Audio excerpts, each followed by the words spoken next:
नमस्कार। Technical analysis के 7वें episode में आपका स्वागत है। पिछले कुछ एपिसोड से हम अलग अलग कैंडलस्टिक पैटर्न्स के बारे में बात कर रहे हैं। हमने हैमर के बारे में बात की, उसके बाद हमने हैंगिंग मैन के बारे में बात की, उसके बाद हमने स्पिनिंग टॉप और दोजी के बारे में बात की और अब हम बात करने वाले हैं इनगल्फिंग पैटर्न्स के बारे में। अब तक हमने जो बात की यानी हैमर, हैंगिंग मैन, दोजी या स्पिनिंग टॉप, ये सारी सिंगल कैंडल्स थी। यानी एक कैंडल को देख के आप इंडिकेशन चेक करते थे कि उनसे क्या हमें इंडिकेशन मिल रहा है और उनके बेसिस पर हम देखते थे कि हम क्या पोजीशन मार्केट में ले सकते हैं। लेकिन इनगल्फिंग पैटर्न कोई सिंगल कैंडल नहीं है। इनगल्फिंग पैटर्न दो कैंडल से बनती है। जैसे कि सिंगल कैंडल पैटर्न में हम एक ट्रेडिंग सेशन या एक दिन की कैंडल का एनालिसिस करके डिसीजन लेते थे। यहाँ पर हमें 2 दिन या फिर 2 ट्रेडिंग सेशन के कैंडल्स का एनालिसिस करना होगा। तो बेसिकली 2 तरह के इनगल्फिंग पैटर्न्स होते हैं, बुलिश इनगल्फिंग पैटर्न और बियरिश इनगल्फिंग पैटर्न। तो इनके नाम से आपको पता चली गया होगा कि ये पैटर्न किस तरह के होंगे। तो पहले बुलिश इनगल्फिंग पैटर्न को देखते हैं। तो bullish engulfing pattern down trend में आता है और कुछ इस तरह दिखता है। इनगल्फिंग का मतलब होता है कि पूरी तरह से कवर कर लेना। तो आप यहाँ देख सकते हो कि जो दूसरे नंबर की कैंडल है उसने पहले नंबर की कैंडल को पूरी तरह से कवर कर लिया है।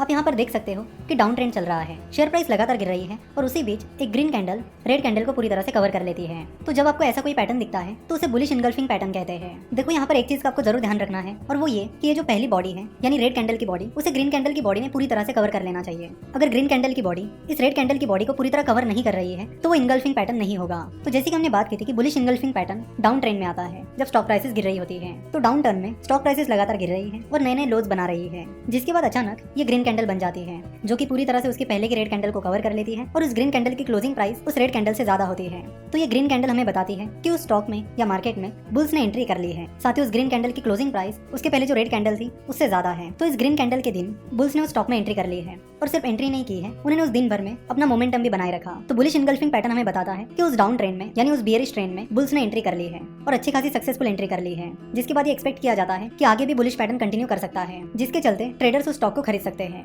यानी बुलिश इनगल्फिंग पैटर्न हमें बताता है कि जहां पर बुलिश इनगल्फिंग पैटर्न तैयार हुआ है वहां से आगे मार्केट में बुलिश ट्रेंड आ सकता है, जिसका फायदा ट्रेडर्स उस स्टॉक को खरीद कर ले सकते हैं। जिस दिन आपको ये इनगल्फिंग पैटर्न बनता हुआ दिखाई दे रहा है उस दिन के आखिर में खरीद सकते हो। यानी जिस दिन ये ग्रीन कैंडल बन रहा है उसके आखिर पीरियड में आपको पता चल जाएगा कि यहाँ पर बुलिश इनगल्फिंग पैटर्न बन रहा है, तो उस दिन के आखिर के कुछ टाइम में आप उस स्टॉक को खरीद सकते हो या फिर आप अगले दिन का वेट कर सकते हो और अगले दिन उस स्टॉक को खरीद सकते हो। और इन दोनों रेड और ग्रीन कैंडल में से जिस कैंडल का लो कम है उसे आप स्टॉप लॉस रख सकते हो। एक चीज हम फिर से रिपीट करेंगे कि जब भी आप ट्रेडिंग कर रहे हो तो आपको स्टॉप लॉस रखना ही रखना है। विदाउट स्टॉप लॉस आप ट्रेडिंग बिल्कुल भी मत करिए। अब बात करते हैं बियरिश इनगल्फिंग पैटर्न के बारे में। Bearish engulfing pattern up trend में आता है और कुछ इस तरह दिखता है। इसमें पहले आपको ग्रीन कैंडल दिखेगी और उसके बाद रेड कैंडल दिखेगी और जैसे कि आप देख सकते हो कि इस रेड कैंडल ने उसके पहले की ग्रीन कैंडल को पूरी तरह कवर कर लिया है। देखो जरूरी नहीं है कि उस पूरी रेड कैंडल को उस ग्रीन कैंडल को पूरी तरह से कवर करना है, जरूरी ये है कि उस रेड कैंडल की बॉडी को ग्रीन कैंडल की बॉडी को पूरी तरह से कवर कर लेना है। तो यहाँ पर बॉडी ज्यादा मैटर करती है रादर देन की पूरी कैंडल। तो जैसे कि आप यहाँ पर देख सकते हो कि मार्केट में अप ट्रेंड यानी बुल ट्रेंड चल रहा है, शेयर प्राइस लगातार बढ़ रही है और नए नए हाइस तैयार हो रहे हैं और इन हाइस के बीच अचानक से एक रेड कैंडल आ जाती है जिसकी बॉडी उसके पहले की रेड कैंडल की बॉडी को पूरी तरह से कवर कर लेती है। तो जब भी आपको ऐसा कोई पैटर्न दिखेगा तो उसे बियरिश इनगल्फिंग पैटर्न कहा जाएगा। तो बियरिश इनगल्फिंग पैटर्न हमें क्या इंडिकेट करता है? बियरिश इनगल्फिंग पैटर्न हमें इंडिकेट करता है कि मार्केट में अप ट्रेंड चल रहा है, लगातार उस स्टॉक में नए नए हाइस तैयार हो रहे हैं, उसी बीच रेड कैंडल आ जाती है और ये रेड कैंडल इंडिकेट करती है कि उस रेड कैंडल के दिन की क्लोजिंग प्राइस उसके पहले के दिन की क्लोजिंग प्राइस से कम है। और जैसे कि आप देख सकते हो कि उस रेड कैंडल के दिन बियर्स ने उस स्टॉक में या मार्केट में एंट्री कर ली है, जिसकी वजह से ही रेड कैंडल तैयार हुई है और उस रेड कैंडल की क्लोजिंग प्राइस उसके पहले की कैंडल की क्लोजिंग प्राइस से कम है, जिससे हमें पता चलता है कि बियर्स ने उस स्टॉक में या मार्केट में एंट्री कर ली है, जिसके चलते आगे बियर ट्रेंड शुरू हो सकता है, यानी स्टॉक गिरना शुरू हो सकता है, जिसकी वजह से आपको शॉर्ट करने की अपॉर्चुनिटी मिल जाती है। यानी ट्रेडर शॉर्ट सेलिंग करके उस स्टॉक की गिरने वाली प्राइस का फायदा ले सकते हैं। यानी बियरिश इनगल्फिंग पैटर्न के बाद ट्रेडर्स उस स्टॉक को शॉर्ट करके यानी उस स्टॉक में शॉर्ट सेलिंग करके प्रॉफिट कमा सकते हैं। जैसे कि बियरिश इनगल्फिंग पैटर्न के बाद जैसे उस स्टॉक की प्राइस गिरने लगेगी तो उससे जिन ट्रेडर्स ने उस स्टॉक में शॉर्ट सेलिंग की है उन्हें फायदा मिलना शुरू हो जाएगा। तो ट्रेडर्स जिस दिन ये रेड कैंडल फॉर्म हुई है उस दिन के आखिर के पीरियड में इस स्टॉक को शॉर्ट कर सकते हैं या फिर ये जो रेड कैंडल है उसके अगले दिन ट्रेडर इस स्टॉक को शॉर्ट कर सकते हैं। तो जब भी आप बियरिश इनगल्फिंग पैटर्न में पोजीशन लोगे तो उसमें जो रेड कैंडल है और ग्रीन कैंडल है इन दोनों में से जिस कैंडल का हाई ज्यादा रहेगा उसे आप स्टॉप लॉस के तौर पर यूज कर सकते हो।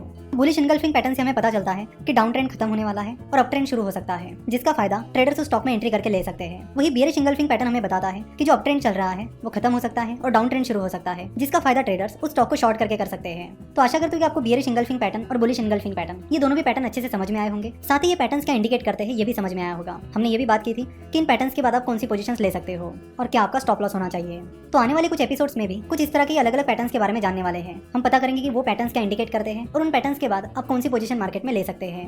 अगर आपका सवाल ये है कि इन कैंडलस्टिक चार्ट को हम कहाँ देख सकते हैं, तो अगर आपका कहीं पर डीमैट अकाउंट नहीं है तो आप moneycontrol.com पर भी इन चार्ट्स को देख सकते हो। moneycontrol.com की वेबसाइट पर जाकर आप किसी भी शेयर का नाम सर्च कर लीजिए और उसके बाद यहाँ टेक्निकल चार्ट पर क्लिक कीजिए, जिसके बाद आपको उस स्टॉक का कैंडलस्टिक चार्ट मिल जाएगा। और इससे बेहतर ऑप्शन ये है कि अलग अलग ब्रोकरेज फर्म्स के अलग अलग ट्रेडिंग सॉफ्टवेयर्स होते हैं, ट्रेडिंग एप्स होते हैं। तो उन एप्स की मदद से और ट्रेडिंग सॉफ्टवेयर की मदद से आप कैंडलस्टिक चार्ट का एनालिसिस कर सकते हो। वहाँ पर आपको हर एक स्टॉक का कैंडलस्टिक चार्ट मिल जाएगा, जिसके बाद आप वहाँ पर अपना एनालिसिस शुरू कर सकते हो। आगे चलकर हम ये भी बात करेंगे कि वो कौन कौन से सॉफ्टवेयर्स हैं जो आपको आसानी से कैंडलस्टिक चार्ट का एनालिसिस करने में हेल्प करेंगे। कुछ सॉफ्टवेयर्स पेड है तो कुछ सॉफ्टवेयर्स फ्री भी है। तो आगे चलकर पैटर्न्स को समझने के बाद हम ट्रेडिंग सॉफ्टवेयर्स के बारे में भी बात करेंगे। आशा करता हूँ कि आपको आज का एपिसोड पसंद आया होगा।